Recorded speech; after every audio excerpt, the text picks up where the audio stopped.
Doing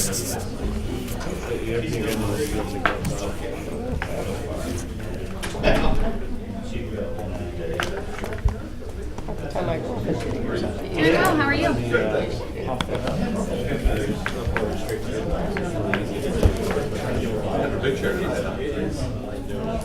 Yeah, it's all good unless I want my feet to touch the floor and then Yeah, you can go up or down. You can go real high if you want. It's harder to get back up. Well, we got the broken trail we passed around over here that has the same throughout the night. Oh yeah? Was it over there? I think I might have got rid of it. Oh yeah?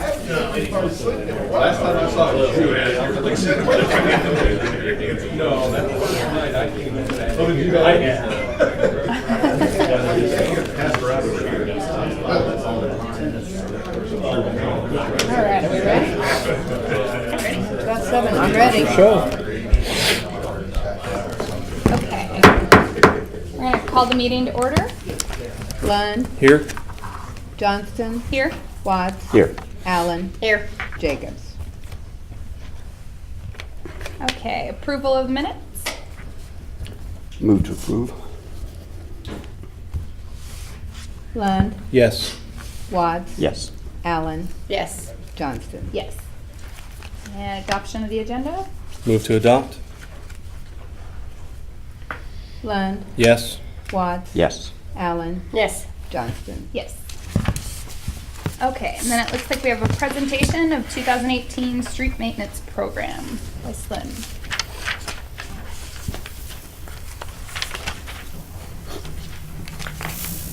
Evening, everybody. We, You broke it.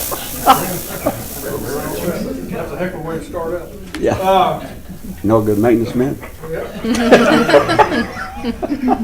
Each year we try to bring the council what our plan is for our projects for the coming summer, and so basically this is an overview of what we've worked and put together in our program for this coming year.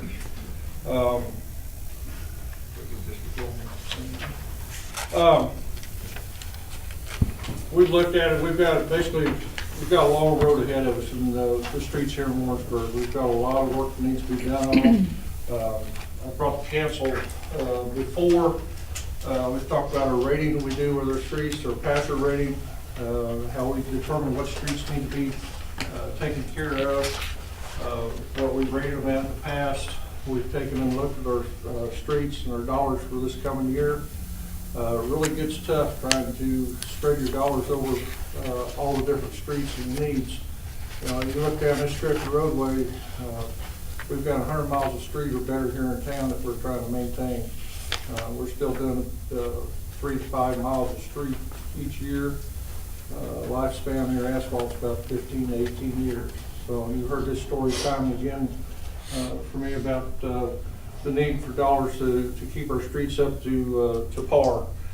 Along with our passer rating, we sat down and tried to decide how we're going to develop a plan within the budget, trying to cover as much territory as possible.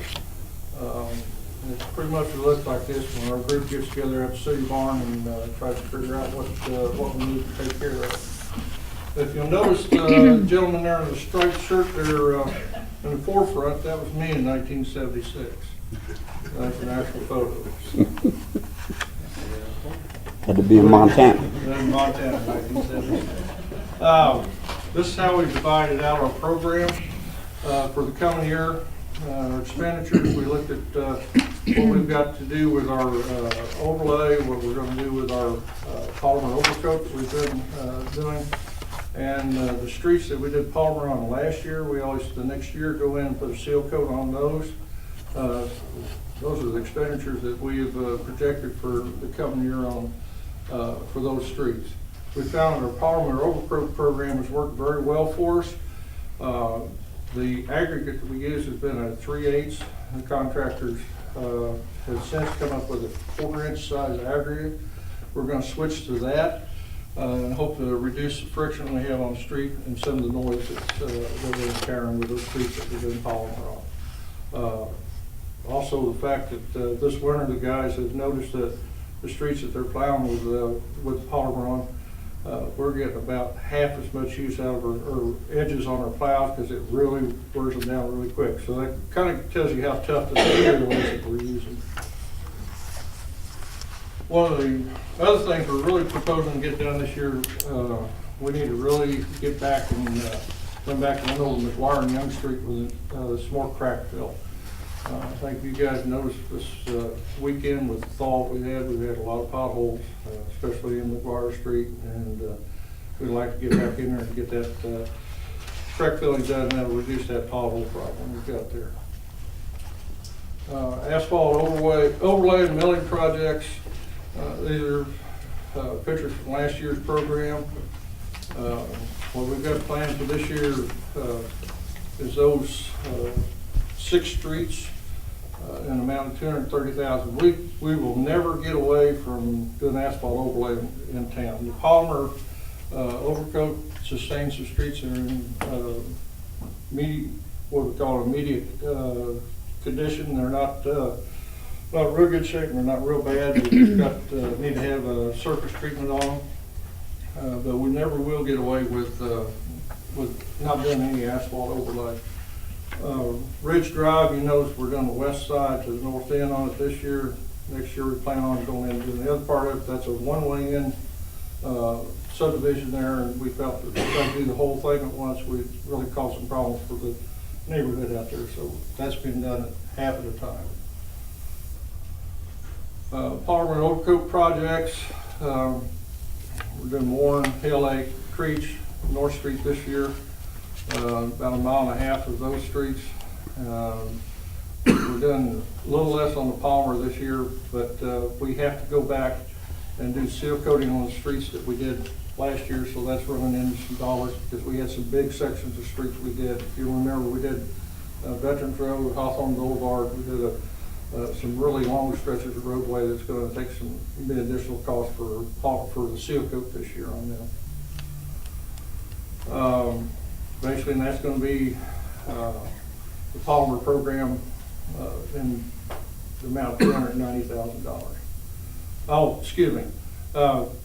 This slide here, we're maintaining an unfunded street list.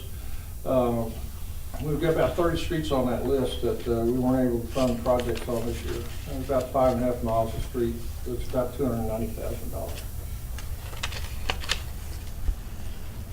Seal coat streets, 3.5 miles that we did last year. It's going to cost us $138,000 to take care of those. Also, with our street program, we've allocated some money, not out of the street maintenance fund, but this is basically comes out of other funding, and it'll be $30,000 we're spending we spent $30,000 last year in the cemetery, Sunset Hill. This year we're planning on spending another $35,000 to do work in the southwest quadrant of the cemetery. So our goal is to get all the streets overlaid in the street and brought up to acceptable standard. We've gone a lot of years without having anything done to them. Next portion of our program is the curb and sidewalk program. We advertise this program. City pays, or the property owner pays $1.50 square foot on sidewalk. We pay all the costs of the curb. Once again, this year we have not had a high number of people applying for the program, and it is a good program. We just need to get more people recognizing that this is work to be done very cost effectively for the property owner. We've got $80,000 budgeted this year. Estimated right now to date what we have in the program is about $58,000, and we're still taking applications, still working on projects. There's the square footage of sidewalk we're putting in, the linear foot of curb.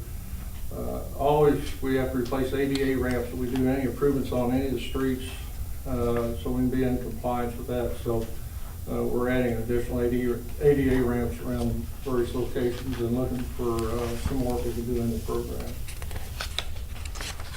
These are just some of the cases of road or sidewalks that we're reworking. ADA ramps not in compliance. sometimes the ramp's not even there. We've had some curb issues around several locations where the curb's blown out around inlet boxes. We also, one of our projects we're working on is replacing curb on the south section of Clark Street between Mitchell and Tyler. So we do some work on overlay on that street in there. I've bored you to death, so. Attached to the council's packet there is a list of unfunded streets that we have, just for you guys to meet and look at. Do you have any questions? On your, you know I'm gonna have one anyway. On your budget here, you're showing $3,000 for signal loop replacement. What kind of impacts a new signal light's gonna have on that? Well, we figured that in, but we haven't got that project done yet. So, we figured that in October, basically. We've left that in there, that number, just in case of. We're hoping that we don't have any more signal loops after this. Okay. We're gonna have to put that in budget. We always try to leave one there because it may be a case where we have to get something done. Now, we've had a lot of signal maintenance this year, so that those dollars could help offset some of that maintenance that we have. Any other questions? Thank you all. Thank you. Let's see if we can turn this up.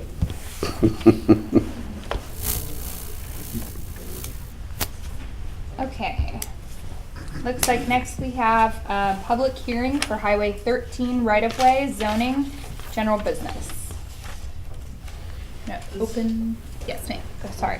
At your meeting 2 weeks ago, you held a public hearing regarding annexing 3 different tracts of land. Those are on your agenda this evening for second readings.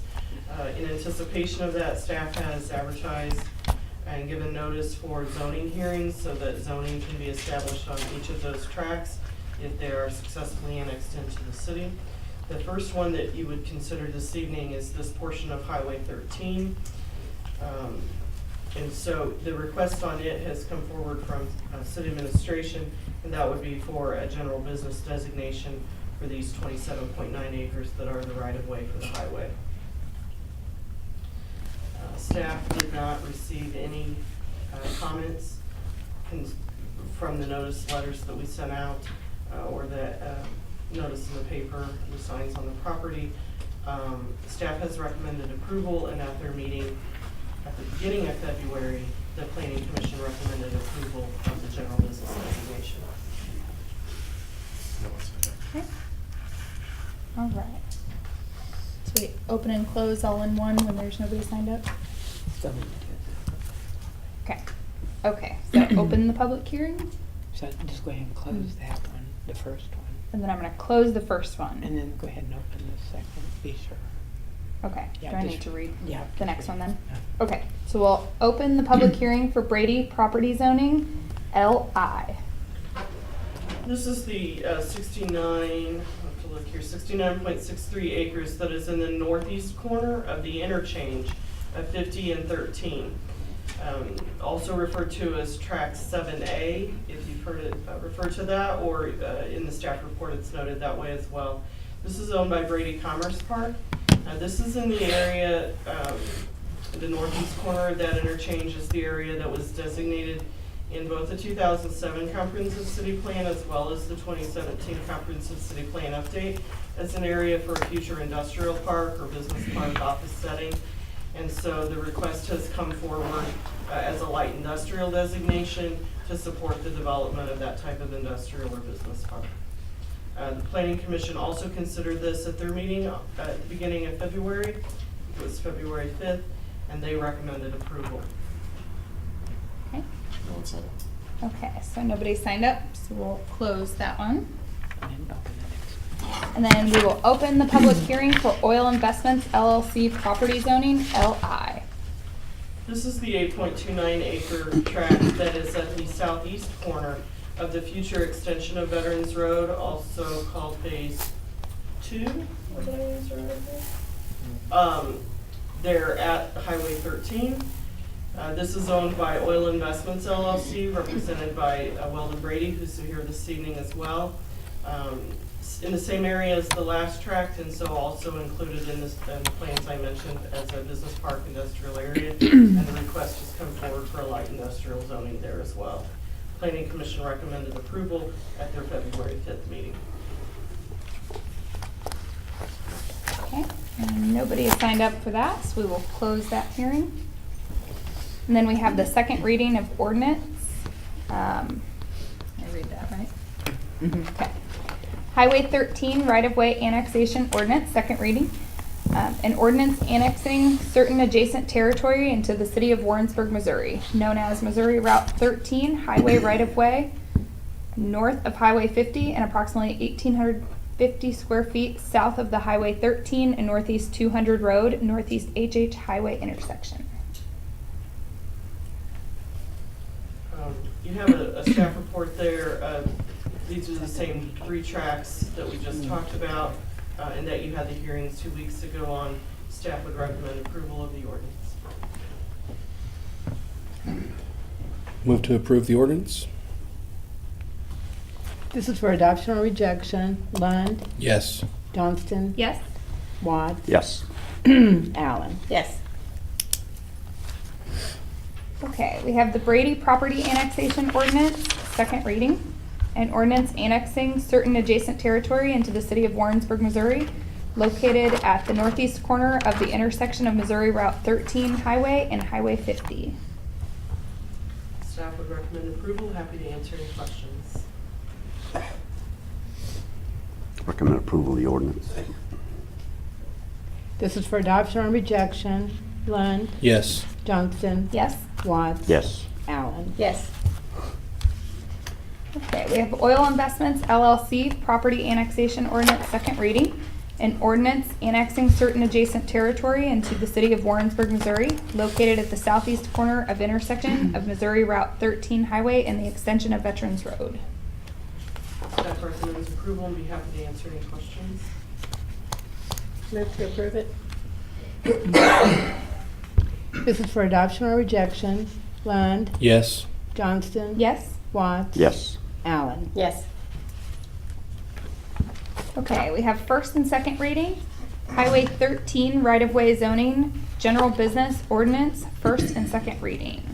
An ordinance establishing a GB, general business district for property recently, next page, annexed into the city of Warrensburg, Missouri, known as the right-of-way for Missouri Route 13 Highway, north of Highway 50 and approximately 1,850 feet south of Highway 13 and Northeast 200 Road, Northeast HH Highway intersection. You have successfully annexed this land into the city, and it would now be appropriate to zone it. Staff is recommending general business. Be happy to answer any questions. Move to pass that ordinance to second reading by title? Lund, Yes. Johnston, Yes. Watts, Yes. Allen. Yes. This is an ordinance establishing a GB, general business district for property recently annexed into the city of Warrensburg, Missouri, known as right-of-way for Missouri Route 13 Highway north of Highway 50 and approximately 1,850 feet south of the Highway 13 and Northeast 200 Road, Northeast HH Highway intersection. This is for adoption or rejection. Lund, Yes. Johnston, Yes. Watts, Yes. Allen. Yes. Okay, next we have first and second reading, Brady property zoning LI ordinance. An ordinance establishing an LI, light industrial district for property recently annexed into the city of Warrensburg, Missouri, located at the northeast corner of the intersection of Missouri Route 13 Highway and Highway 50. This is the 69.63 acre tract of land requested to be zoned light industrial. Planning Commission, as well as staff, recommend approval of the ordinance. Recommend said ordinance be passed second reading by title. Lund, Yes. Johnston. Yes. Watts. Yes. Allen. Yes. This is an ordinance establishing an L1 light industrial district for property recently annexed into the city of Warrensburg, Missouri, located at the northeast corner of the intersection of Missouri Route 13 Highway and Highway 50.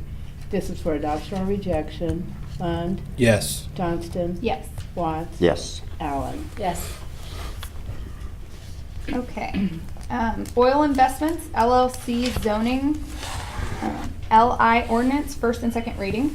An ordinance establishing an LI, light industrial district for property recently annexed into the city of the city of Warrensburg, Missouri, located at the southeast corner of the intersection of Missouri Route 13 Highway and the extension of Veterans Road. This is the 8.29 acre tract, and staff would recommend approval of the land to be zoned light industrial. Planning Commission recommended approval at their meeting on February 5th. Move said bill to pass the second reading by title. Lund, Yes. Johnston, Yes. Watts, Yes. Allen. Yes. This is an ordinance establishing an L1 light industrial district for property recently annexed into the city of Warrensburg, Missouri, located at the southeast corner of the intersection of Missouri Route Highway and the extension of Veterans Road. This is for adoption or rejection. Lund, Yes. Johnston, Yes. Watts, Yes. Allen. Yes. Okay. Next we have Warrensburg Chrysler easement vacate. An ordinance vacating certain, is this the right one? Certain Yeah. storm sewer? Okay. An ordinance vacating certain storm sewer and drainage easement associated with the Chrysler Stormwater Extension Ware Incorporated property in the city of Warrensburg, Missouri. Madam Mayor, city council members, the owner of Chrysler has did some work on the north end of the property, which those are familiar as been a fill area, a deep ravine in that area. He plans on filling that area in. The storm drainage easements that were in effect on that property are not viable for the project as it's been designed, so we are requiring the easement to be vacated.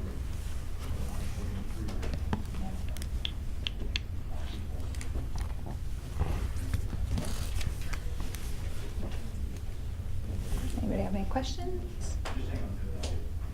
Staff asked the city council to vacate the easement. Move to pass that ordinance to second reading by title. Lund, Yes. Johnston, Yes. Watts, Yes. Allen. Yes. This is an ordinance vacating certain storm sewer and drainage easement associated with the Chrysler Stormwater Extension Ware Incorporated property in the city of Warrensburg, Missouri. This is for adoption or rejection. Lund, Yes. Johnston, Yes. Watts, Yes. Allen. Yes. Okay. We have the Warrensburg Chrysler easement acceptance. An ordinance accepting permanent easement dedication from Ware Incorporated in Warrensburg, Missouri. Members of the city council, Mayor, having vacated the previous easement, the developer and the owner have decided or submitted a new permit easement in the location where it needs to be placed. This would be located and approved by staff. We have reviewed it, reviewed the plans for it, and we ask the city council approve the new easement. Can I have a question? It says Mayor Casey Renfro on this one. That's the one we need to disregard. It shouldn't have been in there. Perfect. There's a recent middle of the packet that got caught in the shop. Yeah. Need to move. Set bill to second reading by title. Lund, Yes. Johnston, Yes. Watts, Yes. Allen. Yes. This is an ordinance accepting permanent easement dedication from Ware Incorporated in Warrensburg, Missouri. This is for adoption or rejection. Lund, Yes. Johnston, Yes. Watts, Yes. Allen. Yes.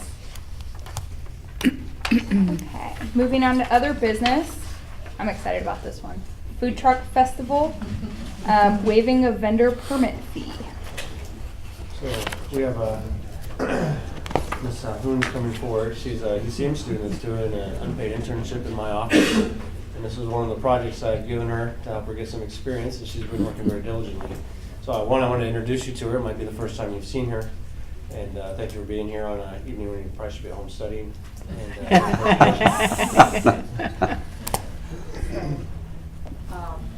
Good afternoon, everybody. council members. My name is Salma Zahnun. I'm a student in UCM, and I'm actually intern at Mr. House Sales office. In order to organize the Food Truck Festival the upcoming 17th of April, we are looking forward to make some food trucks come here to Warrensburg to show them that they are welcome actually in Warrensburg. We will host food trucks from actually Warrensburg, from the Kansas City areas, and also from Warrensburg's neighborhood, such as Lee Summit. So yeah, basically we already contacted some from Lee Summit. So I'm here today to ask you to waive the vending permit fee for the food trucks, which will actually participate to our event, because they will be more willing to come to come to Warrensburg actually, and to see if to acknowledge that Warrensburg is also an amazing place and a place that welcomes food trucks. They will still have to get the health permit inspection from Johnson County Committee Health, like Johnson County Committee Health Service. But I think they will be more willing to come if they don't have to pay for the license permit fee.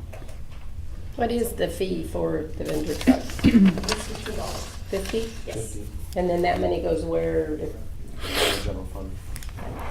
So to give a little bit of background, we were actually trying to organize this event last fall, but we're partnering with UCM, and we had some challenges regarding schedules with some of the events that were going on, and we weren't able to get it done in the fall. As the council may be aware, there's been some myth and miscommunication, misunderstanding throughout the public that Warrensburg does not allow food trucks. And this is an effort on our part to try and communicate out and demonstrate effectively that we do welcome and invite food trucks to come and operate within the boundaries of our city. And we thought the best way to do that was to have a food truck festival, and we appreciate the willingness of UCM to partner with us on this. So we thought one of the ways that would be more welcoming to help this be successful at the beginning would be to ask that the vendor permit fee be waived. A couple of things I would ask council to consider. I don't want to create any animosity with those vendors that are already registered with us. So I would probably recommend that if they apply during this time frame, that their fee also be allowed to be waived. And maybe you want to consider a time limit on how long you're going to allow that waiving to occur. I had another point, I just lost it.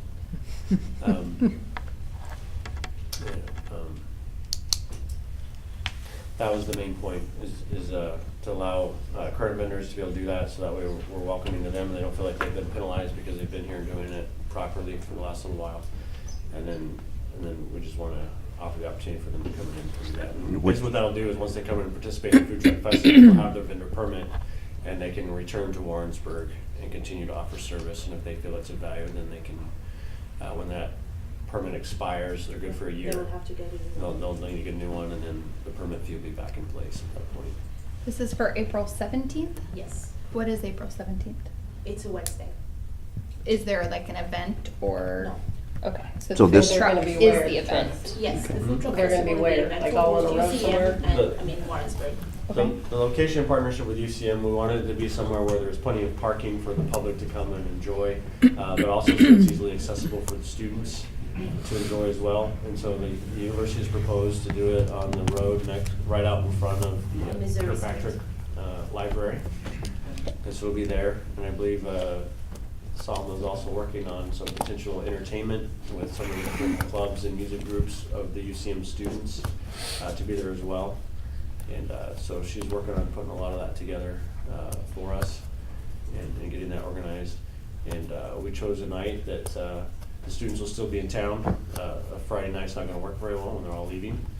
And then we wanted to kind of avoid a time frame where they're in finals and those types of things and they're too busy studying instead of going down and enjoying the atmosphere and that kind of stuff. So Salma's worked with the university and come up with that date. She also talked with Marcy, our WCDB director, to help coordinate that as well. And anyway, this was just one request that we want to make to council to help this be a success. so that we get as many food trucks there as possible. They know that they can come to Warrensburg and operate. Have you reached out to the 2 local ones based out of Whiteman? Not yet, Okay. but yeah, I have them on my list, and I would do that as soon as possible. Because we have to schedule everything first, and we have to give them some time before they accept or whether they want to do it or not. Because we cannot come right now and say, okay, there is an event on the 17th of April, do you want to do it today? If you have to say it today if you want to do it or not. So I have to give them some time to think about it, whether they want to come or not. And I think they will be really more, I mean, they will appreciate and they will be more willing to come if they don't have to pay for the permit. It should also state for purposes of conflict of interest, my kids do have a vendor permit, because they run a shaved ice trailer, and even if the council waives it, I'm still gonna require my kids to pay the $50 fee. Was the intent just to waive it for that day or the few days preceding or a whole It would be week? for or- the annual permit. For the year. So it would be the But I mean, permit only they when they apply during sign that up. timeframe, they would be good for a year.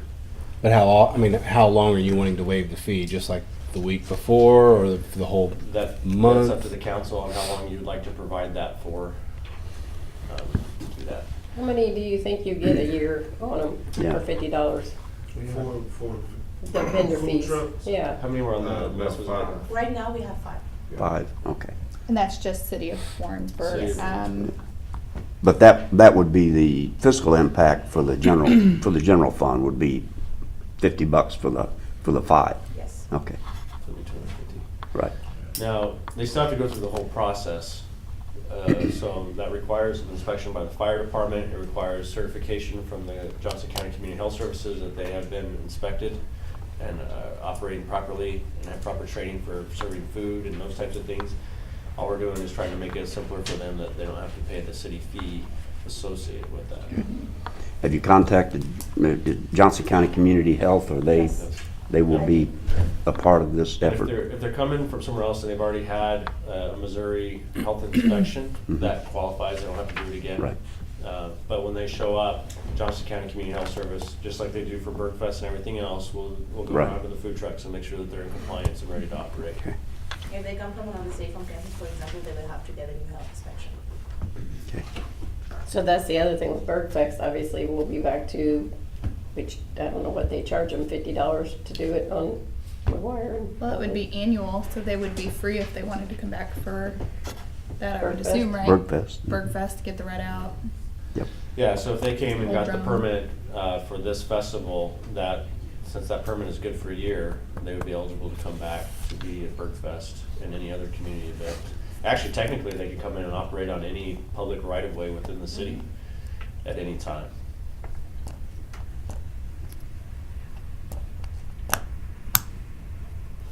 Okay, And it's not just a permit for food trucks only. This is a food vendor, so it's the same for restaurants as it is for food trucks. No, Yeah, I don't think They're separate. the they're restaurants same. would operate underneath their business license and health inspection, and our code allows them to go out in front of their storefront and operate without getting the vendor permit. As long as they're so many feet from there. Yep. But this would allow them to go somewhere else if they chose to. Potentially if they were Yeah, operating it's a off special, the premise. $50 fee is a special permit just for food trucks. Okay.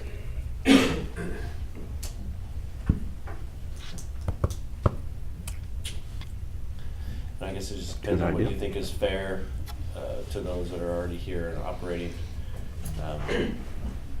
Of what you think is a good timeline for them.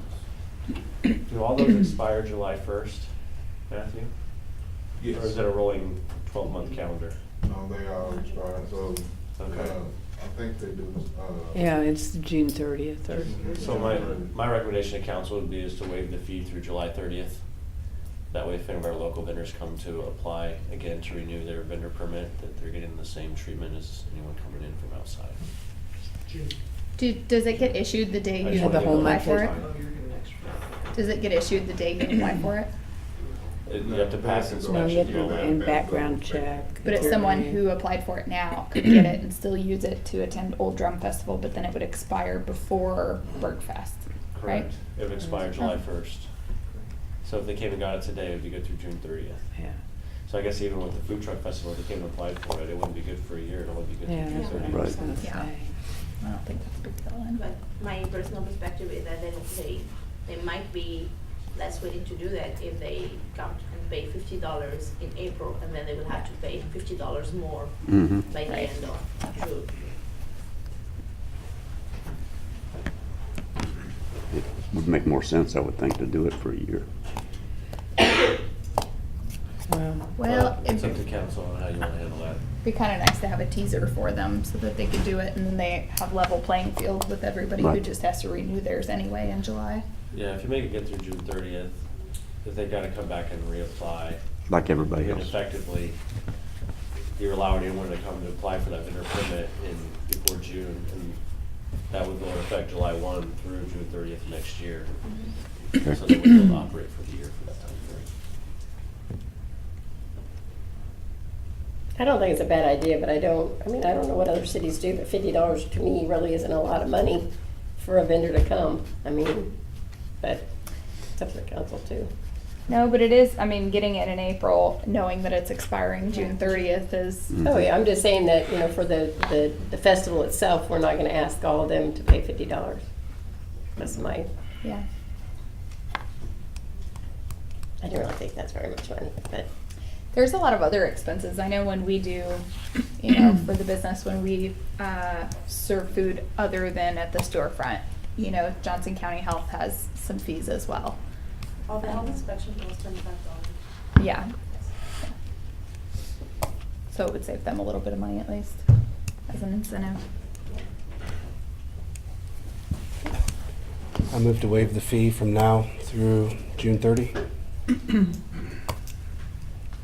Lund, Yes. Johnston, Yes. Watts. Yes. Allen. Yes, Thank you for your attention. Thank you.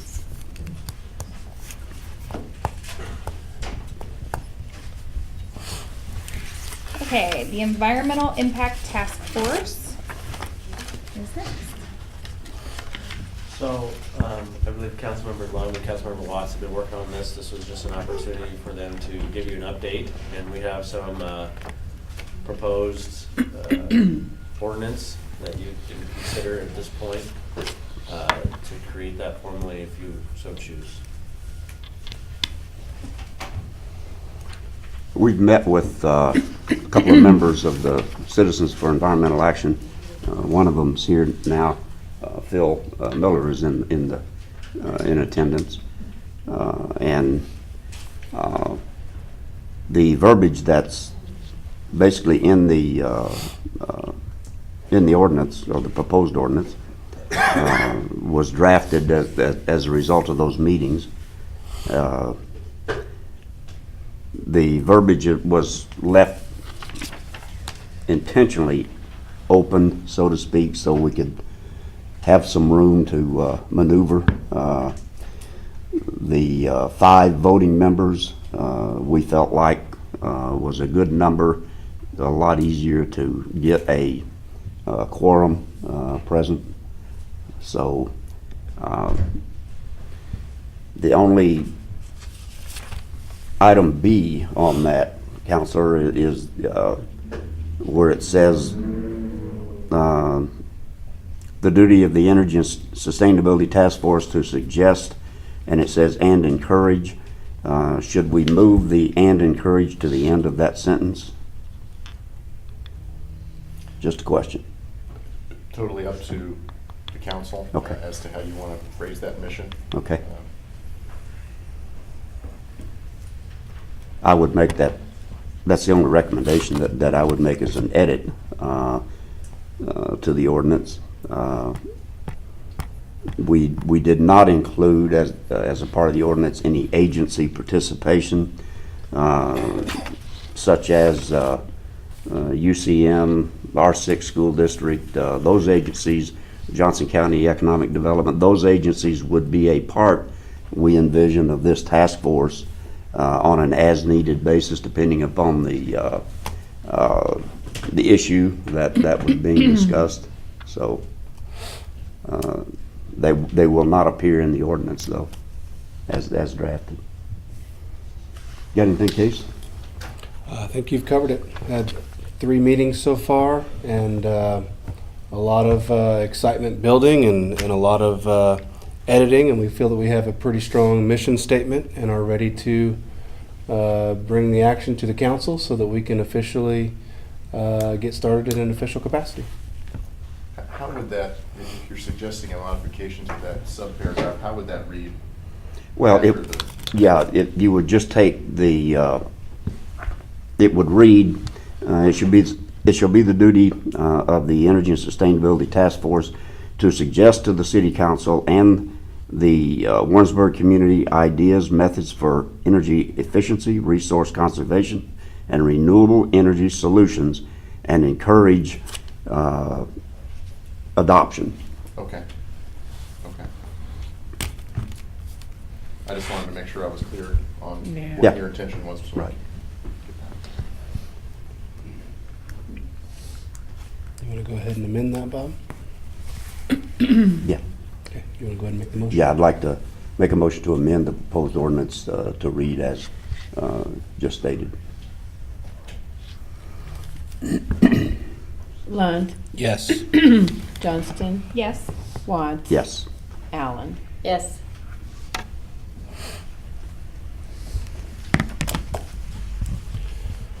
I move to pass amended ordinance to second reading by title.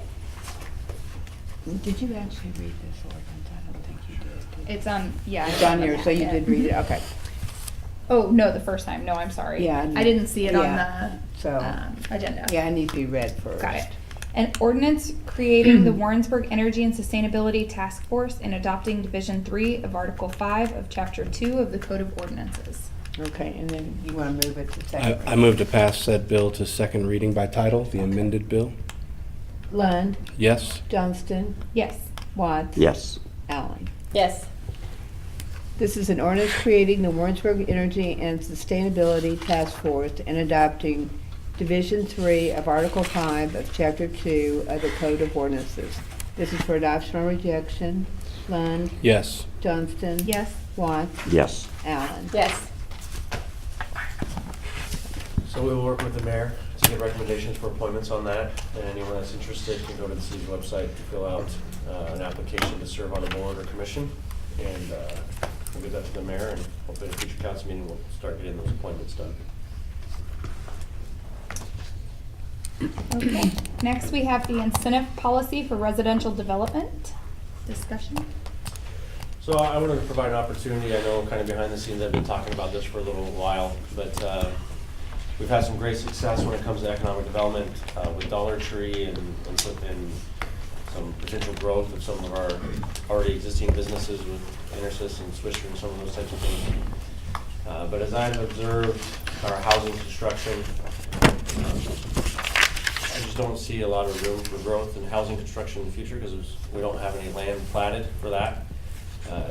Cahill is kind of the last frontier for that and is building out very quickly.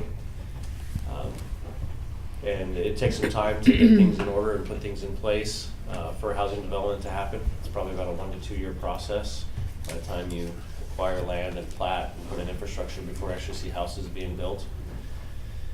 And as I've continued to have conversations with business leaders and realtors and developers, builders throughout the community, it's become evident that the cost of investment and those types of things are pretty high, and it's hard to make the cost of that pencil out to be worth the investment.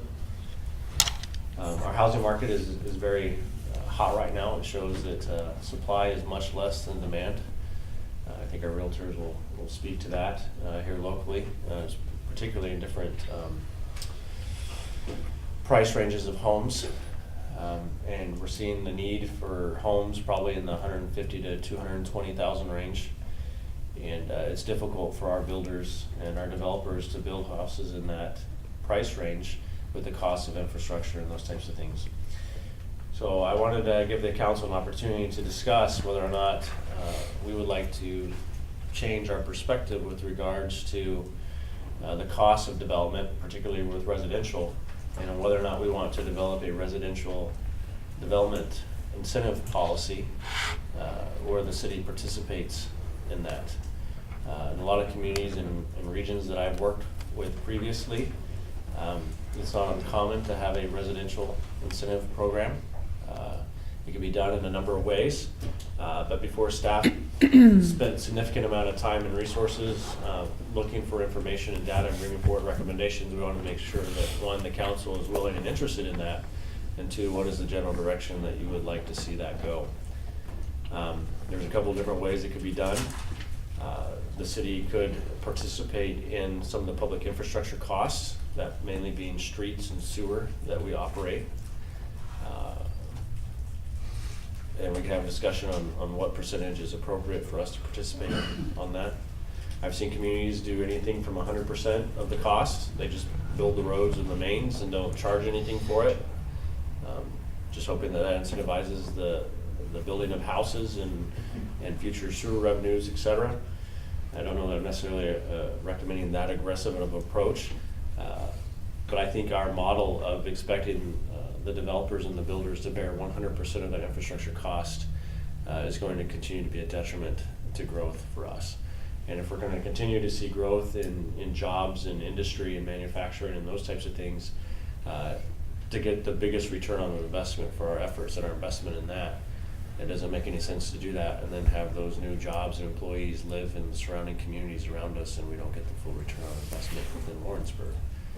Now, there's no guarantee that they'll live in Warrensburg, but it would be definitely in our interest to incentivize that as much as we can and help that happen. Some other alternatives would be to raise sewer connection fees. You could do tax abatement. There's several different ways, and each of those have pros and cons to them. Some help the developer, some help the houses sell. But again, I just want to open up this conversation for dialogue publicly. I have also asked that a lot of our realtors and our developers and local community leaders are here to participate in the conversation of what they think is important here, and hopefully they verify what I've just said, that this is a significant need for our community here for the future. And in my opinion, we're already pretty well behind the 8 ball at this point, because my fear is that what lots we have available are probably going to be built out before we have anything else online in the near future. So with that, I'll be quiet and I'll leave it to council and the public to have dialogue as you see fit. So I don't know much about the building houses and such, but if somebody approached someone to do that, what's the initial cost that maybe stops somebody from building something? Like initially, there's a fee that they have to pay, right? Well, first we need a lot. So when we bring you subdivision plats, generally you've got a developer who's gone out on the front end, purchased a large tract of land, 50, 60, 80 acres. They've paid surveyor and engineer to draw up the plat and decide what those future lots will be, what that street layout will be. So they've got an investment in those plans. And then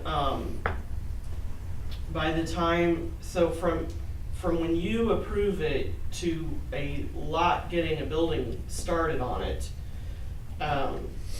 they pay for full engineering of those streets, sewer, storm, electrical, whatever the infrastructure is that brings the utility to the lot.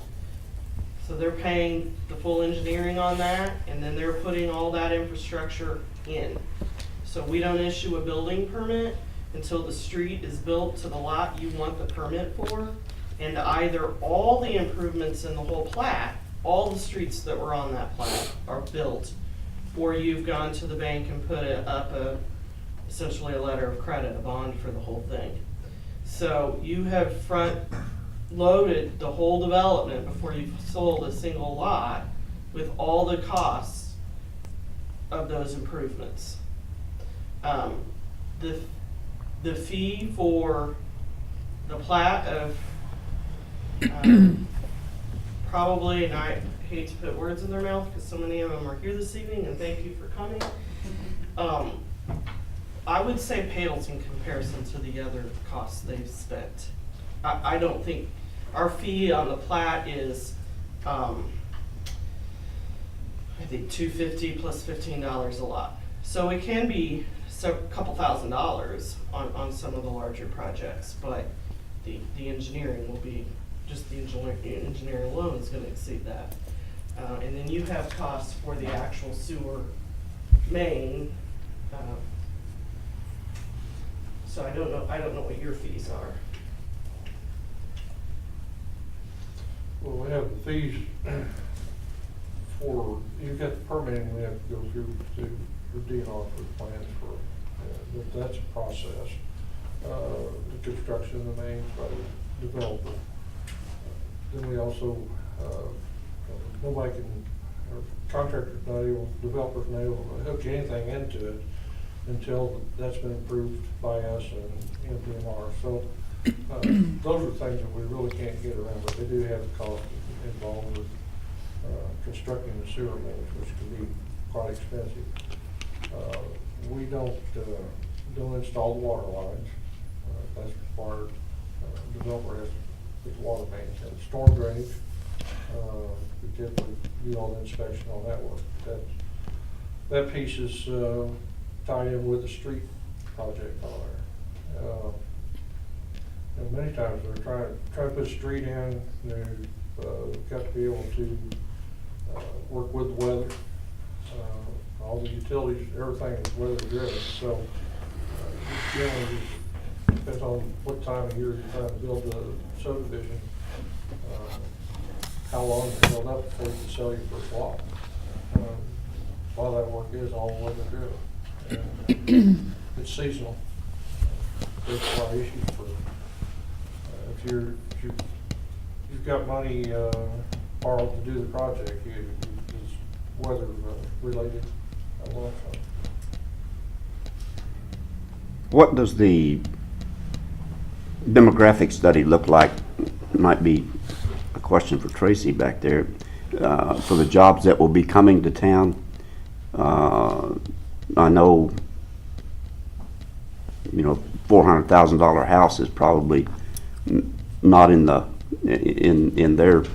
ballpark, but what are we looking at for development as a city? Where's the shortage? I would agree with Harold that it's probably in that 150 to 220 range. Those starter homes are what I guess I would consider a starter home.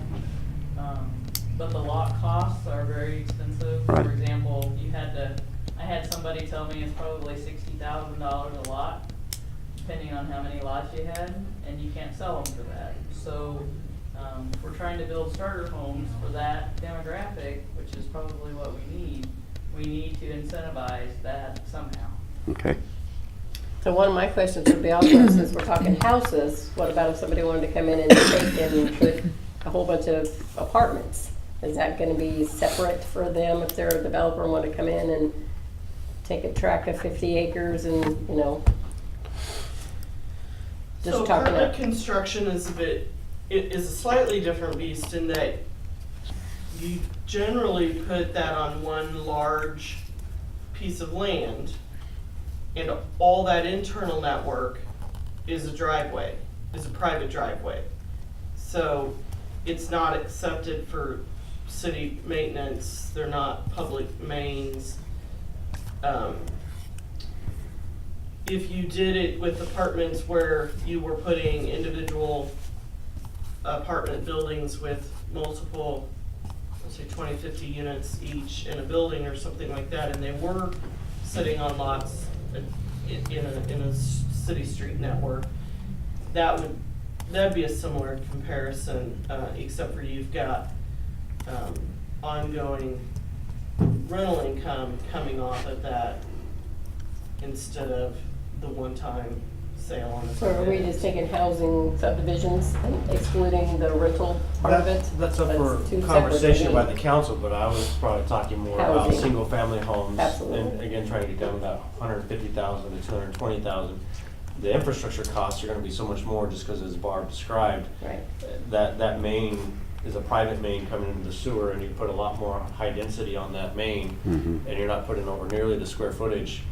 I mean, I'm guessing Cato has probably at least, one mile, 1.5 miles of city street that you've put in out there. You're not gonna do that for an apartment complex. And the linear feet of sewer and asphalt and curbing and guttering and all that type of stuff is gonna be significantly more for a single-family Yeah. home development versus a multi-family. So the main incentive will be, obviously you can't say 150 to 200 some $1,000 houses, but you could say just for houses, not rental We properties. can set parameters on that, and that's how you tie the incentives to it.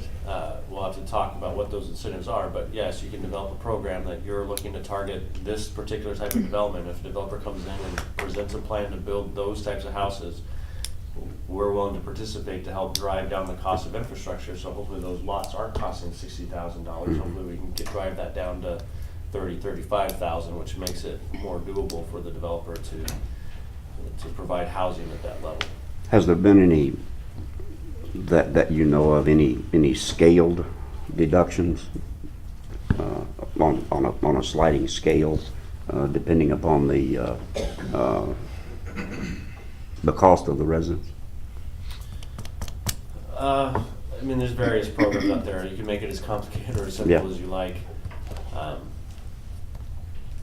Newton, Iowa is probably the most aggressive I've seen, where they basically put the infrastructure in, and then they even incentivize that if the developer is able to sell the house within a certain time frame, the city pays the holding costs of that property for a year.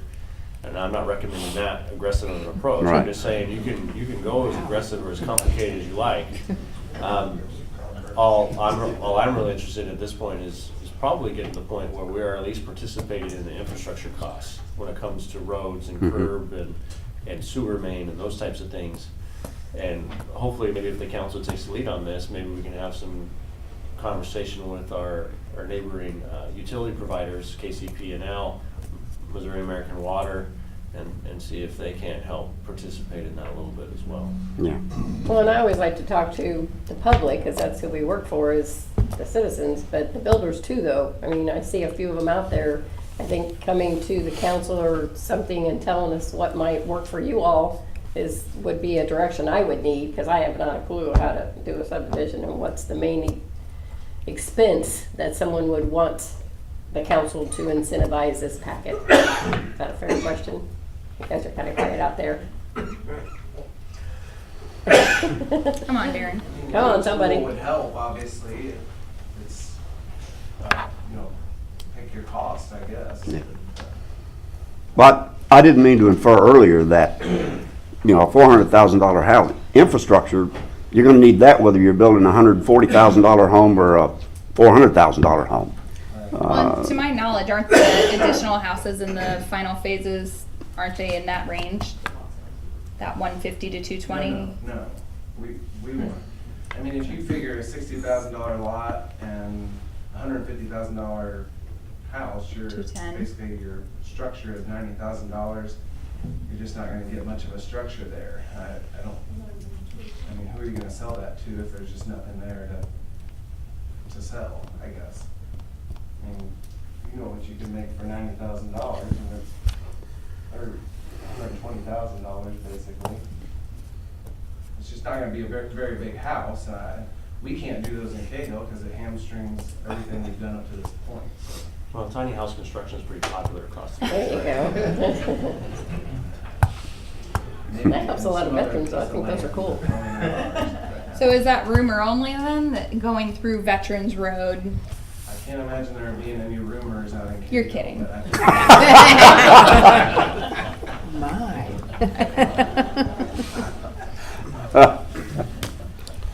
Well, once again, I mean, I myself, as a council member, would need direction before I don't have a clue.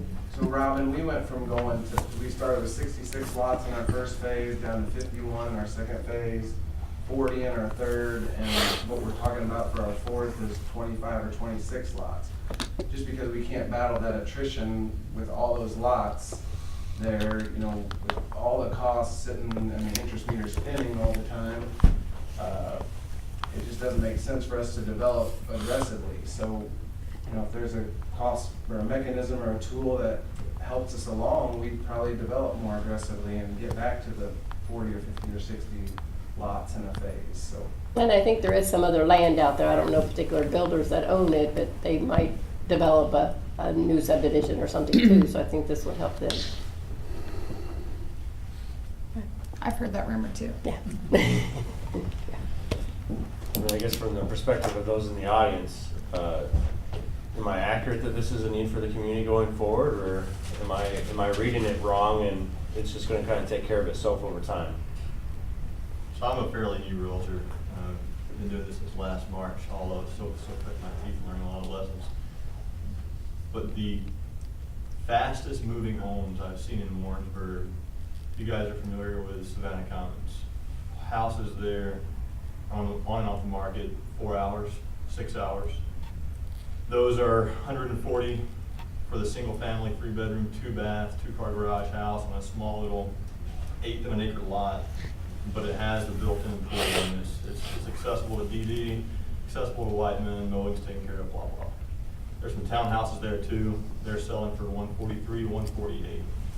There's not enough of them in Warrensburg. Those things are on and off the market. That 150 to 220 range, that's, so I would mention that in my opinion, I would not limit just single family, because Savannah Commons does really well in their townhouses. Those are sold as well, and also duplexes, multiplexes. Don't limit yourself just on the single family concept. While it's a great starting point, while an apartment may be one thing, an 80-unit high rise, zoned R3 or whatever, that's one thing. But you can develop just find higher density subdivision that's meeting that workforce housing intent, and still be able to help the developer if you're trying to hit that 140, 150, 175 price range. Is it important that you can buy that townhouse? Or does As a buyer? Well, is there a difference on that townhouse between a rental and owning it? So we manage, and Robin can speak to this probably a lot better than I can, but rental rates in Warrensburg are extremely inflated. And that's because there's not enough housing in that price range to actually buy. So you can, from a buyer's perspective, those townhouses are selling just fine as somebody owning those. Savannah Commons is its own little beast where their HOA does not allow for a buyer to own more than one property, to kind of stop people from essentially slumlording. But all that being said is, That's slumlording. you know what I mean. So, yeah, I think it's important in a subdivision like that, a higher density subdivision, that the developer don't paint themselves in a corner from just renting those properties or just selling those properties, open both avenues. And I definitely can relate. I don't think our prices, obviously everybody knows this is what I do for a living, but when you have 500 units and you have 40 or 50 vacant and there's more, this is my opinion as an individual, we have enough apartments. We have enough fast food and apartments. I think we need a nice subdivision for people to come in and buy their house and have their own house than Savannah Commons or an 80-plex, my opinion. I like the house parts personally, but There's a lot that's of my younger- opinion. There's a lot of younger clientele that, I'm not arguing with you. No. But they love the fact of a townhome rather than having a house. So I think maybe it's one of those things like you look at a lot of the real estate type market, and maybe a 4-plex or below is within that category. But then when you get multiple apartments, then you say maybe that's your threshold. Yeah, You know? and a lot of them, obviously, the Air Force like to rent maintenance free, then they can go when they're done. It's not that. So I like them to buy a house and stay here a while. I mean, I'm in the rental, but I would love to see a nice subdivision for our new Dollar Tree folks and others that are coming in, military. So Harold, did I understand you correctly when you said it looks like Cale's one of the only remaining places to develop right now, though? There's another small pocket there just off of Northfield. I can't remember the name of the subdivision right now. But they're building new houses in there. Hawthorne Estates. Hawthorne Estates. Right. There's a few lots in there left. And Hawthorne Place might have a few left. And you do have some individuals that own land that can develop if they want it. So if what Tracy is saying is 150 to 220 is kind of the range that the people who will be coming into Dollar Tree will be working at, and what Darren said is that's not the price of the Cahill homes. While I do see that there is a benefit to developers, are we actually solving a problem? Because it seems like the problem is that we don't have enough developable land. Oh, we've got it. We've got plenty of land, it's just getting the people to Well, I'm trying to- develop it now. We want them to do it now. And how do we get them to do it other than incentivize them to make it happen on our timeline rather than in 10 years in their time? I've talked to a few people that are interested in, I mean, you always got a few people out there that are looking to invest and looking at property and that type of stuff. But when they go back and do the number crunching, the cost of infrastructure and environmental compliance and those types of things are so high right now, it's hard to make it pencil out and put it in a price point that you know is going to sell. Particularly trying to pigeonhole it into a price point that this community really needs. Mhm. And again, I think there's one of two ways to handle it. You either help developers build more and help incentivize it to get it down to that price point, or you work on developments that are attractive for some of your older generations, so they move out of their houses, and then that housing stock becomes available at a better price point. So it's kind of a multi-pronged approach. But either way, you're going to need the help of developers to come and be willing to invest in doing that type of development. And right now, about the only market that makes sense to be able to do that is for houses that are probably 250, well, probably 2 years ago were 250,000, are now probably selling for 300,000. Mhm. And again, for our middle class, that's difficult still to afford. Well, the acquisition of the land alone, I mean, you guys can speak to this better than I can. You know, they're not making any more of it, and the land around Warrensburg is like sitting on a gold mine, the asking price of it. So you throw that into the development costs, and building a home in the target area that we're talking about is, you can't make that stretch. It won't reach the way things are right now. Plus, Matthew, we'd have to think about what the city needs and what does the city can not give away, but help out too, because we have money that needs to come in for streets and sewers and stuff like that. So that's something else that we would have to discuss too, what we could give up. But I know we've had this conversation multiple times, but you're significantly dependent on sales tax. So the more discretionary income you can create within your community, the more you can make the cost of living more affordable, Mhm. the more ability they have to eat at your fast food restaurants and spend. And so as you grow that population, you grow your traffic counts, you grow the discretionary income, then you become attractive to the retail that a lot of people have been asking me to bring here for the last 2.5 years that we just haven't quite gotten big enough for yet. So it drives all of that. So it's a multi-pronged approach. Again, we're trying to grow jobs, we're trying to grow discretionary income, but if you don't have housing growing with it at the same time, it falls apart. Yeah. Did Addie?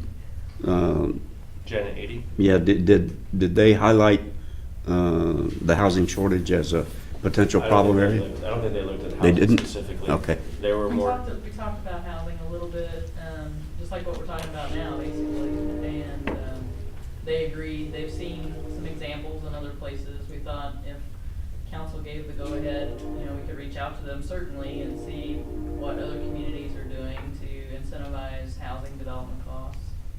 So like we annexed Brady property area, then you annex, because I know Northfield one time wasn't in the city limits and then something, so you could start broadening that out a little bit too, maybe getting this land into the city, somebody could have it, you know what I mean?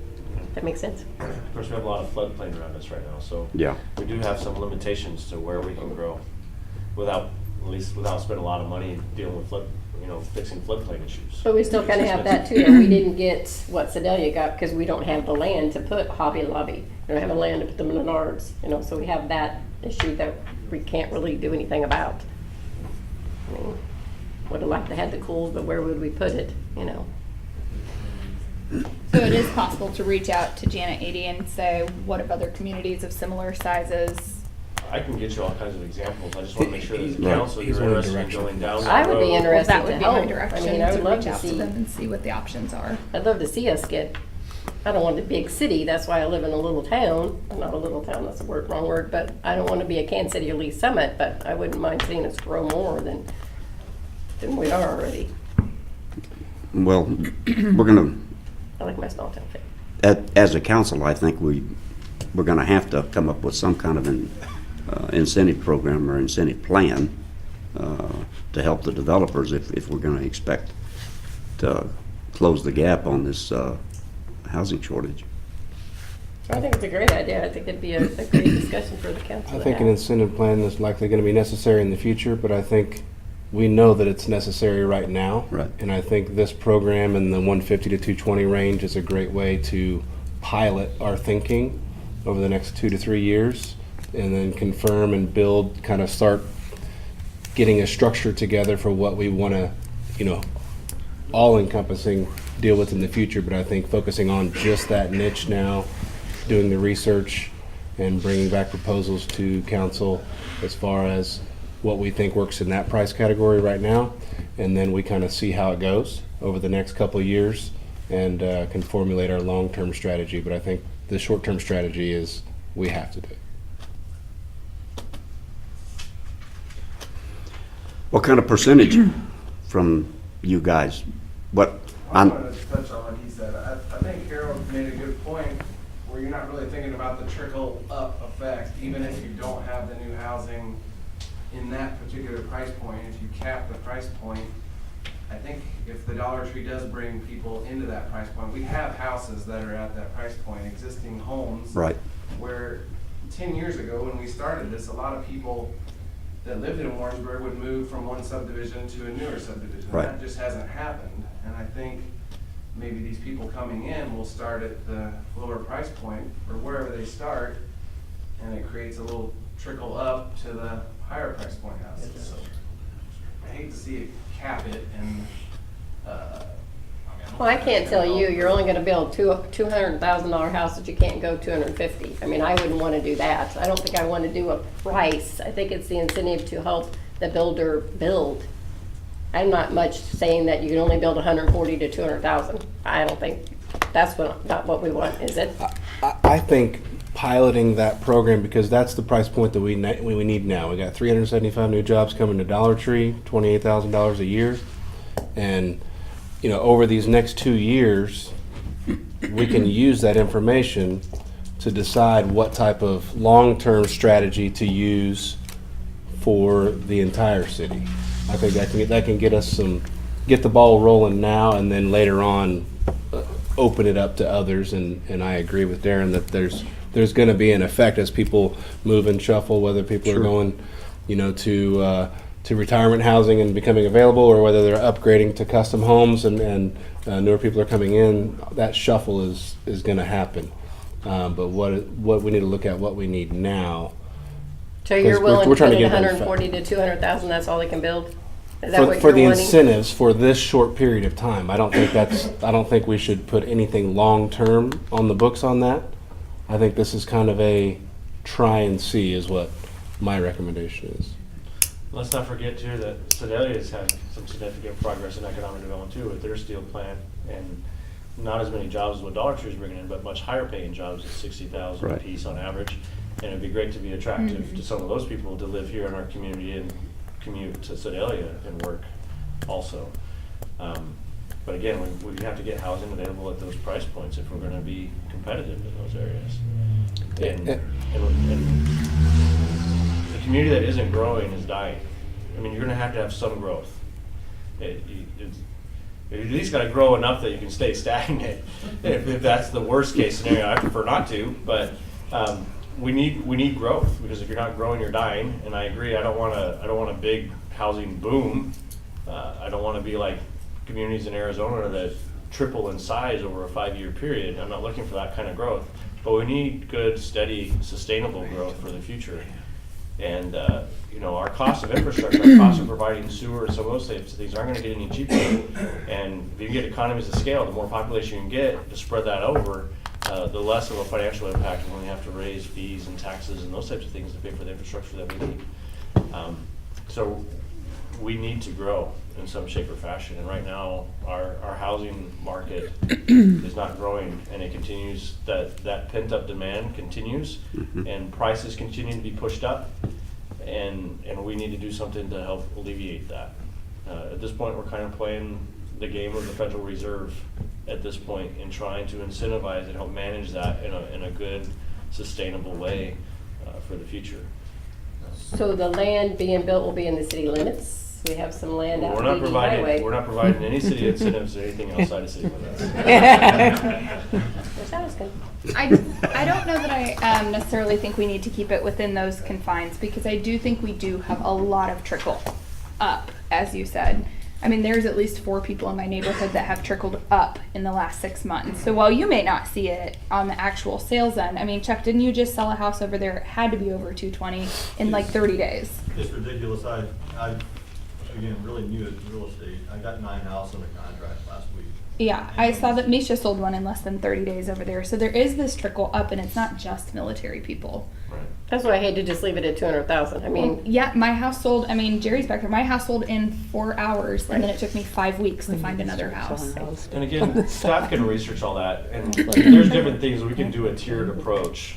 So if you're building in that 150 to 220,000, maybe we agree to 50% of the infrastructure cost. But if you're building 200,000 or more, maybe we're at 25%. Yeah. We can talk about all that in the future. My goal tonight was just to get that, yes, you guys are interested in that, you think it's important, and then staff can go do the work and bring some information, bring some comparisons, and help you through that conversation in the near future. But I just didn't want to go spend all that time doing that if council wasn't interested in offering any type of incentive for residential growth. Darren, did you I'd have? like to say, I'm so excited to see us having this dialogue, because for 3 years I have pounded the pavement trying to get developers to look at Warrensburg, and no one would really take a real interest in Warrensburg because they thought we were sleepy and behind the times. In the last 6 months, I have been successful in finding developers who are wanting to come to our community, but then when they see the cost, they just kind of shake their heads and say, you know, either the landowners have to be more realistic, or there has to be an incentive package put in place in order for this to be feasible for us. So, as I said, I'm very excited to see that the council is willing to listen and to move forward to alleviate the problem of housing that we're experiencing today. Thank you. Darren, was there something you wanted to say? Yeah, I'm trying not to blow my top over here, but I just find it hard how you would explain to a developer that's been in this for 10 years and done it, you know, full bore the way it's supposed to be done, millions of dollars in debt right out of the gate and trying to battle out of that, and then you're just gonna turn your back on that price point and offer a free ride to a lower price point. It would just be hard to swallow, I think. I agree. As a council member, I agree. I don't want to set the price. We've grown the community already. I just, Yeah. I mean. I gotcha. I think It just struck me a little harsh that it would be limited to right. a price point Yep. that we're not in right now. Right. Yep. Well, just keep in mind, it's all conversation that, you know, trying to figure out what everybody kind of thinks. I know there's Any several of of the us citizens that. can call me. I would love to listen to you. Yeah. Seriously, I'm just putting myself out there. So I would love to understand that. I'll just that wait part. till you post on our HOA page. The real See it then. limitation is gonna be supply and demand, because you can only sell so many $400,000 houses even if you got some incentive. There's really You not that can many. have some people from Lee Summit want to live in Warrensburg and drive 45 minutes. We do, but I'm just saying, $250,000 house easier than are you gonna build, you're gonna build Yeah. 200 more units of $400,000 houses in Warrensburg? No, just like, I guess I should, like the upper twos are not selling in Canton. 350 and even higher are selling. So I don't know why. I mean, most of the B2 guys, I got a they view on want that. 3+, they don't want 280. So, I mean, Everything I've seen. We love the commission as a realtor, the 300-some thousand. Well, I can tell you there's a suburb in Des Moines that is pretty aggressive at this, and they actually calculate out how much property tax revenue they need from a home support all the services the city provides, from parks to fire to police and all those types of things. And their code is designed that you cannot build a house underneath a certain price point because they don't want it built in their community. And I'm not recommending that either, but I mean, there's multiple different approaches to this. And so I'm not opposed to bigger houses because ultimately that means more sales tax revenue Right. to us when it comes to property taxes and franchise fees and those types of things. And again, we're just starting the discussion. The council's not making any decisions tonight. And I think these are all valid points that we can continue to talk about as we have this conversation over the next few months as we try to put an incentive package together for Warrensburg that makes sense for our community.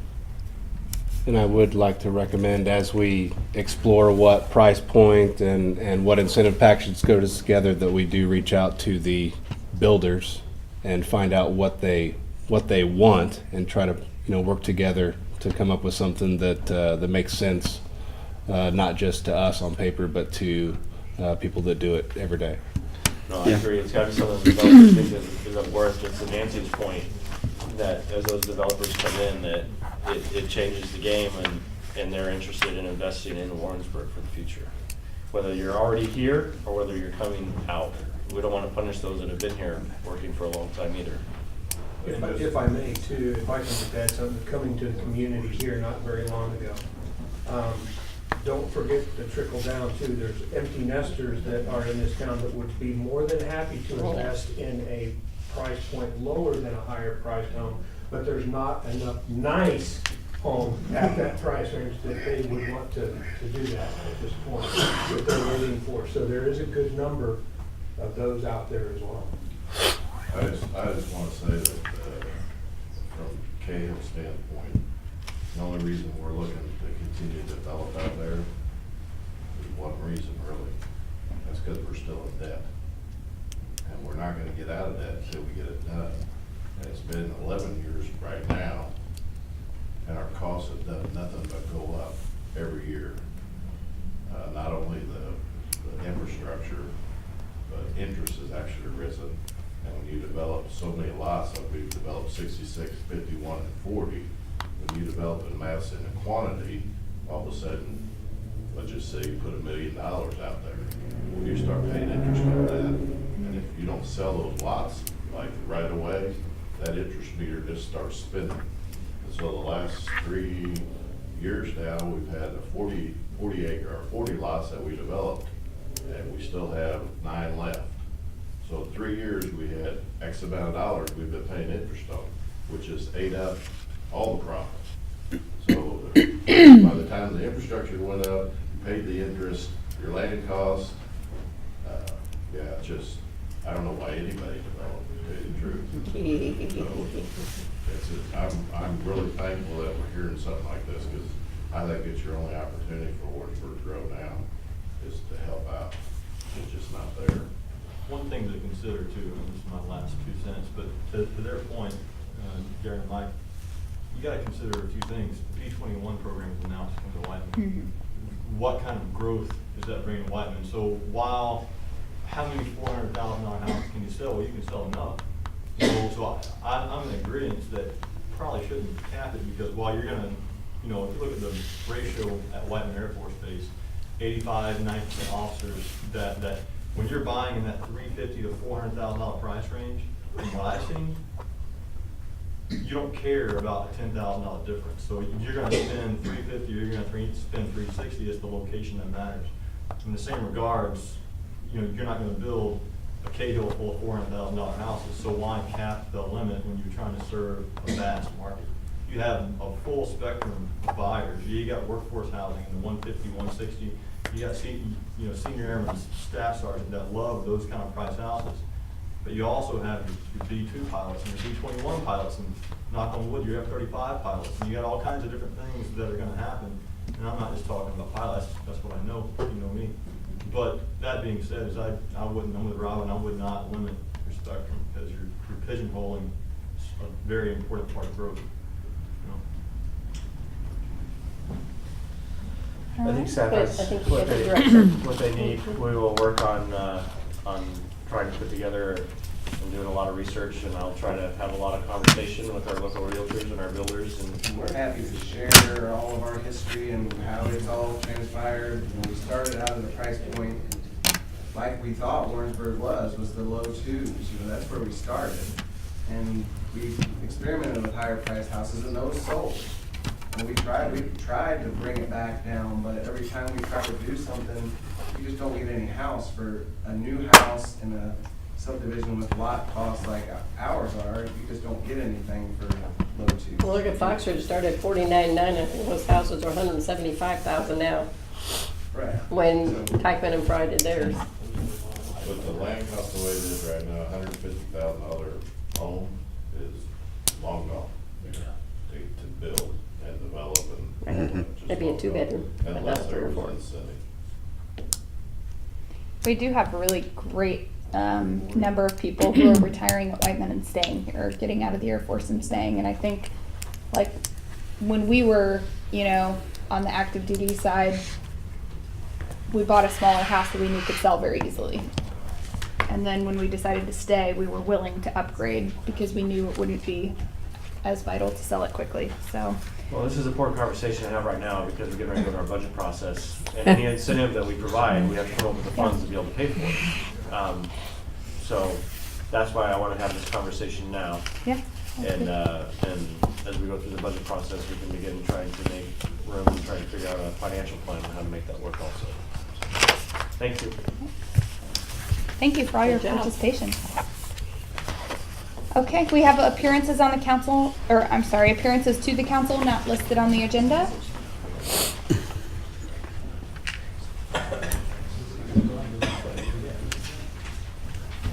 I just didn't want you to fall asleep.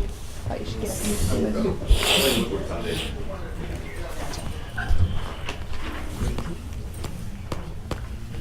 Thank you. Okay, we have the Blaine Whitworth Foundation.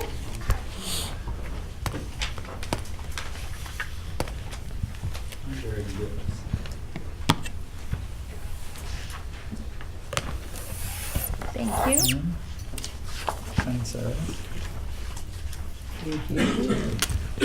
Thank you. You're welcome. Thank you, sir. Yeah, go ahead. Good evening. My name is Diane Whitworth, and my husband is here also. Barry is back there, and of course, most of you know Randy, sure. And we're here from the Blaine Whitworth Foundation just to talk to you tonight. It's a little bit probably different, but it kind of interestingly how you kind of segues from bringing people to Warrensburg and keeping people in Warrensburg. That's a little bit about what we're about too. So what we've realized is, I know many of you knew our son Blaine, that loved Warrensburg. Barry and I are both alumni from UCM, so we have a very special spot for this community also. But all three of our sons graduated from UCM, but it was Blaine that loved this community. And he was back here, he had a great job working on an oil rig, making crazy money, living a great life, traveling around the world, but it wasn't enough. He wanted to be back here in this community and be a business owner.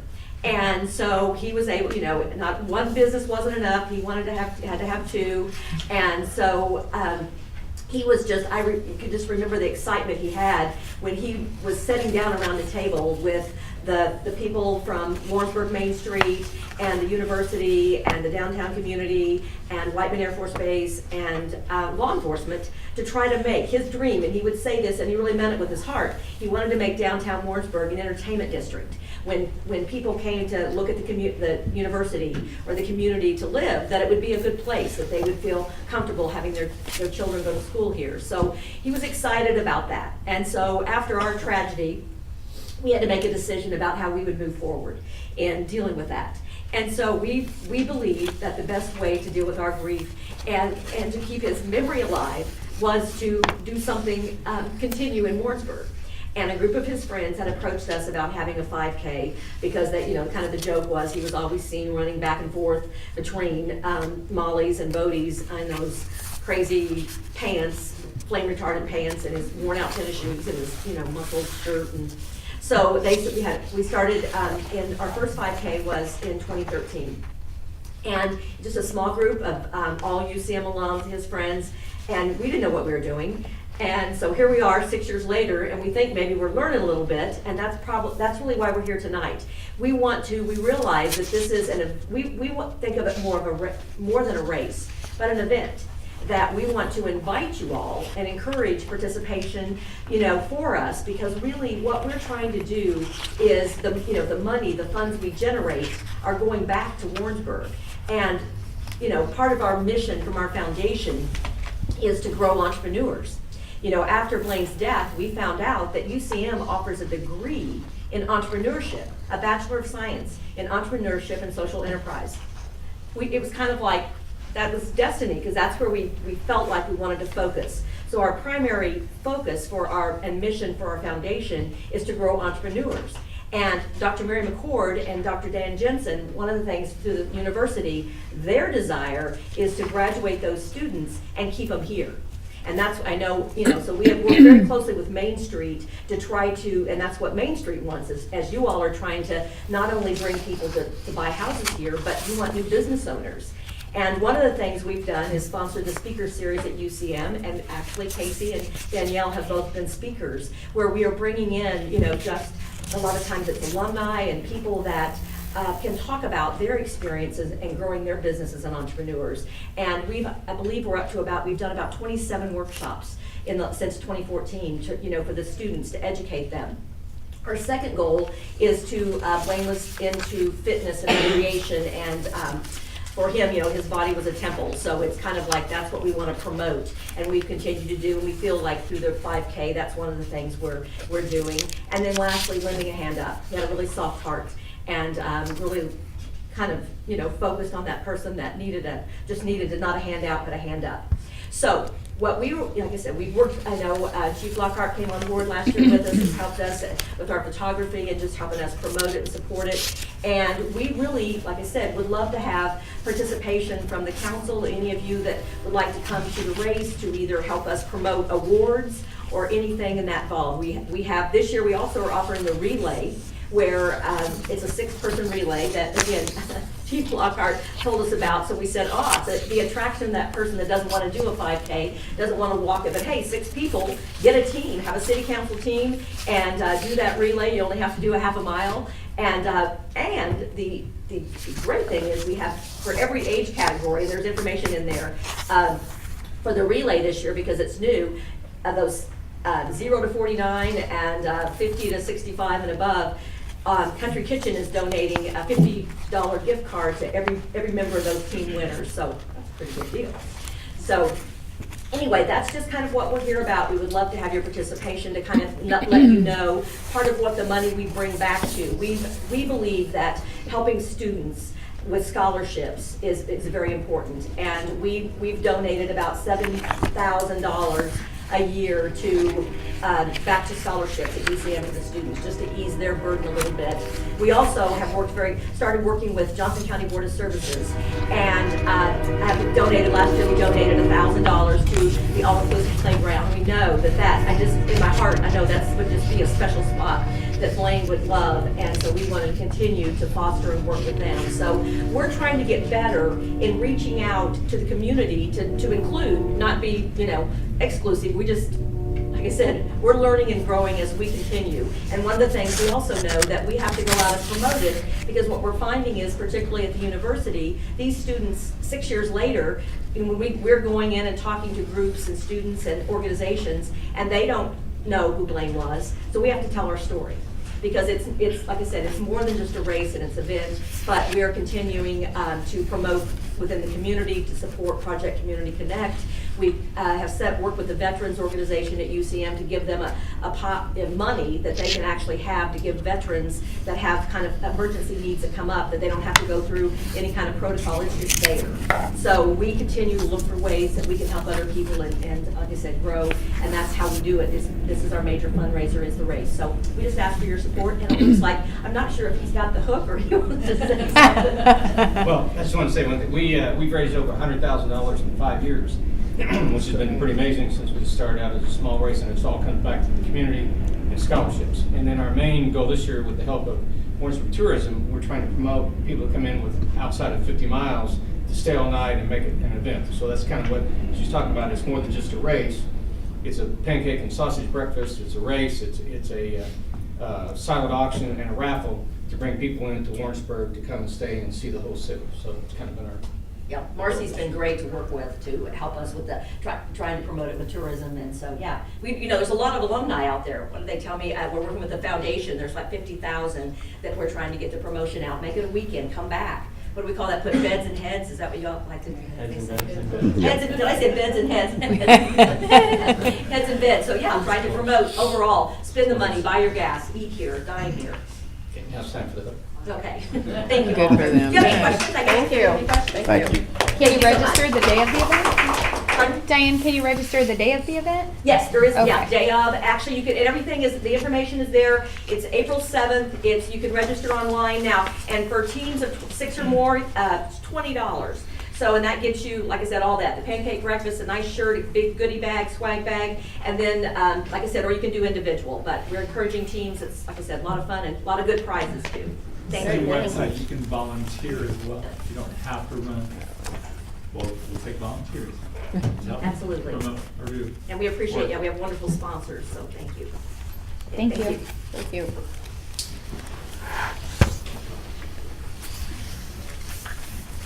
Okay, we have miscellaneous matters from the mayor and/or city council. I have Anything nothing. good?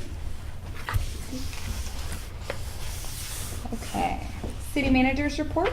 Oh, I'm sorry, there, it says mayoral appointments. Brian didn't give me any of those for tonight. That would have been fun. So, we'll move on to city managers report. I don't have anything to report this evening. What? You talked enough, huh? I can talk a little bit more. I know, you talked more than you have in 2 years. It was very Yeah. important. I know, it was awesome. That was good. Hey Matthew, you got good news or bad news? Oh, good news with revenue, we're up, 26.3% sales tax compared to this time last year. And that puts us at about 3.7% overall fiscal year to date, so we had a good month. But I also wanted to, ask you guys your opinion on, the city council tours and the budget retreat. So, on the budget calendar, we had it down for April 24th through the 25th will be the tours, which is, we break them up into 2 days, and, like we did last year, where you guys would go around to the different departments and see what they've done with, the budget for this fiscal year, and then what we want to do for next fiscal year. And then we would have the retreat on the 26th. So that's a Tuesday, a Wednesday, and a Thursday. Well, the 25th is administrative professional day, so remember that. Do we know what time we would start on the 24th? Usually, I know in the it's not past, early. last year we started early in the morning Yeah. and went through to about 5. We can do however you want. I mean, we can either do like 2 solid days, or we can break it up into half days, if that's easier for you. Yeah, we can start at Monday. Do you have something going on the 24th, 25th? 10 a.m. on Tuesday. Other than that, I should be fine. Monday is a council, that Right. Monday is a council meeting, but if you guys, even if you want to do it the Monday for a few hours, I mean, it wouldn't. And then skip Tuesday and do Wednesday, Thursday, you're saying? Yeah, it would be totally up to you all. That's just what we had on the budget calendar, kind of tended to. Perfect timing for me, I don't think so. That's up to them.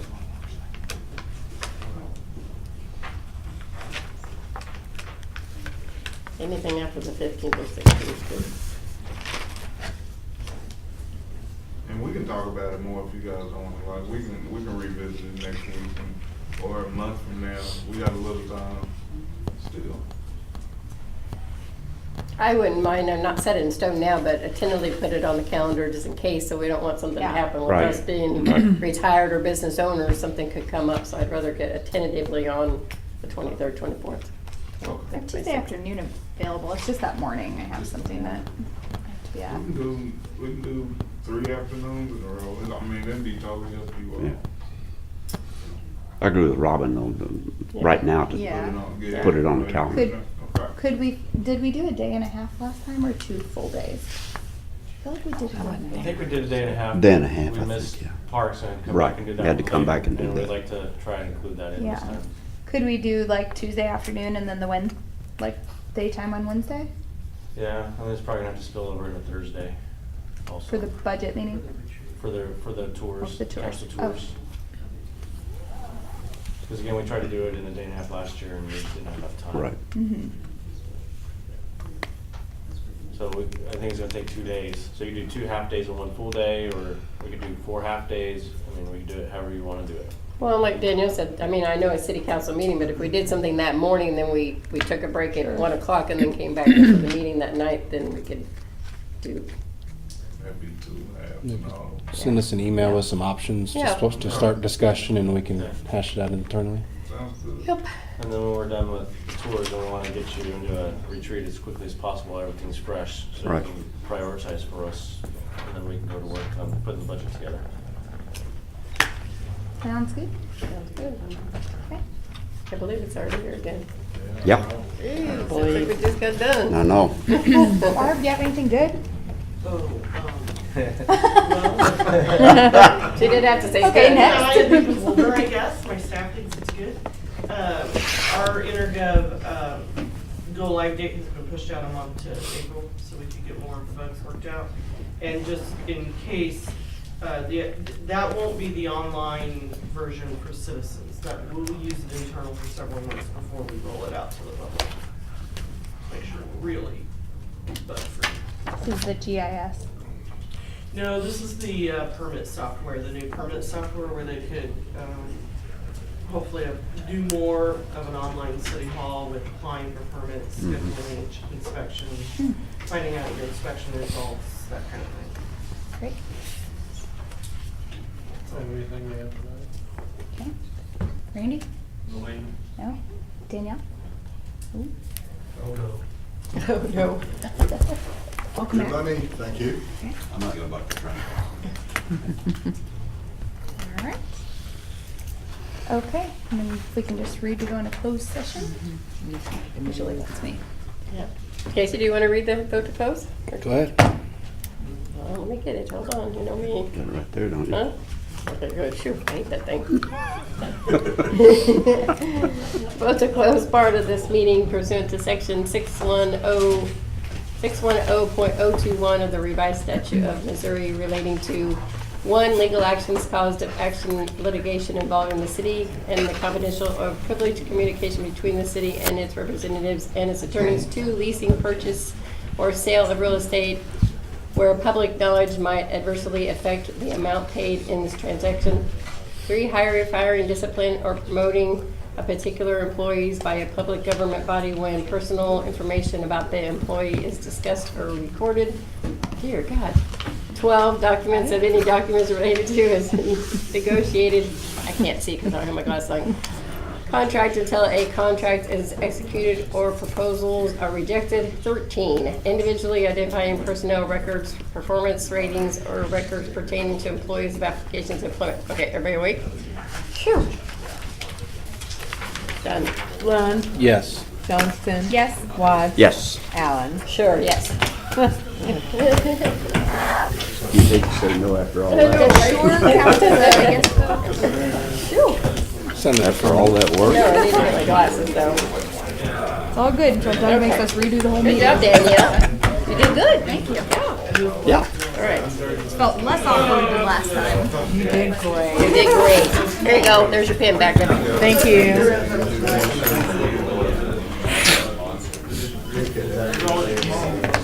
I know. You have to actually do it. Be in a meeting. You have to actually do it. Get your reading material. Yep. Why we don't even pretend they started paying attention. Nice. Yeah, I know.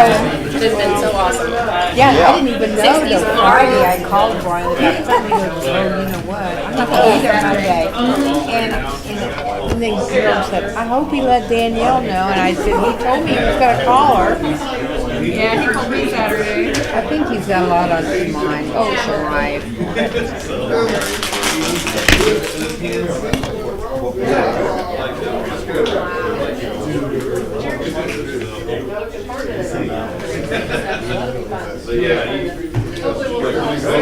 When's he coming back?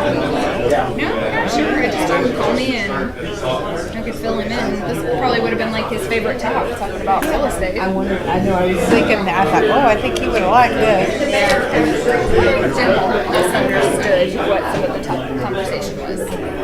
I was surprised. It seemed like he was upset. Yeah. Makes me think he may have misunderstood. Yeah. They're mostly pretty sensitive. Yeah, I know, and then that was funny. When he said, oh, they don't talk out. Oh, thank you. I usually get those eventually. That looks so neat. Yeah. Oh, I I have a dance competition that day. I That's admire why. those people. That would be so rough. Do I get these to you? Oh, yeah, I'll take them. Oh, I didn't even. Yeah, you didn't even get to hit that. It's part of the fun. Well, maybe next year. Never know. Yeah. Yeah, but for us, we sit there. We should actually sit back here and just do our own thing. Randy, if it makes you feel better, I love the iPad. I'm a fan of technology. Yeah, that makes one of us. Technology I'm a fan of.